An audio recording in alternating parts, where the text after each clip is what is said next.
ప్రార్థన చేస్తున్నాం. చాలా మంది మా సంగతుల విశ్వాసం తగ్గిపోయింది. భాగ్యం మాకు దయచేయండి.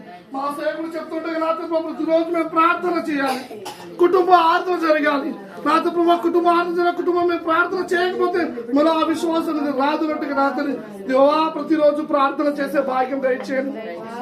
దేవా ఆది సంఘంలో చూసినట్టు రాత్రి ఇంటింటే రోట వీసు ప్రార్థన చేసినట్టు చూస్తాం. ఆయనకి స్తోత్రం. రాత్రి అనేక సంఘాలు రాత్రి ప్రభా ఇంటింటే ప్రార్థన చేసే తత్వం లేదయ్యానికి స్తోత్రం. కానీ మా సేవకులతో మీరు మాట్లాడిన రాత్రి ప్రతి ఇంట్లో ప్రార్థన జరగాలి, ప్రతి ఇంట్లో దురాత్మ శక్తి పారిపోవాలి, ప్రతి ఇంట్లో సమస్యలు తొలగిపోవాలి, ప్రతి ఇంట్లో అనారోగ్యం పోవాలని చెప్పేసి రాత్రి మా సేవకులు ప్రయాసపడుతుండగా రాత్రి ప్రతి ఒక్కరి ప్రార్థనతో నింపమని ప్రార్థన చేస్తాం. రాత్రి దేవ ప్రార్థన రాదు అనే మనిషి ఎవరు ఉండకూడదు మా సంఘంలో.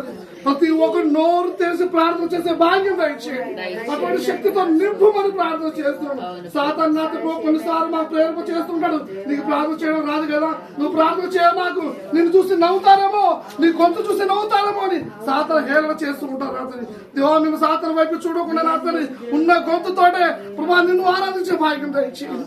ఉన్న గొంతుతోటే నిన్ను ఘనపరిచే భాగ్యం దయచేయండి. ఉన్న గొంతుతోటే అబ్బా తండ్రి అని నిన్ను వేడుకునే భాగ్యం దయచేయానికి స్తోత్రం. ముఖ్యంగా ఈ కుటుంబం గురించి ప్రార్థన చేస్తున్నాం. లక్ష్మీ శిక్షణ నాతో ప్రభా నా బ్రదర్ గురించి ప్రార్థన చేస్తున్నా. వారిని దీవించండి నా తండ్రి. ప్రభా నా శిష్ట ప్రయాసపడుతూ ఉంటుంది నా తండ్రి. ఆ ప్రయాసకి ఫలితం దయచేయమని ప్రార్థన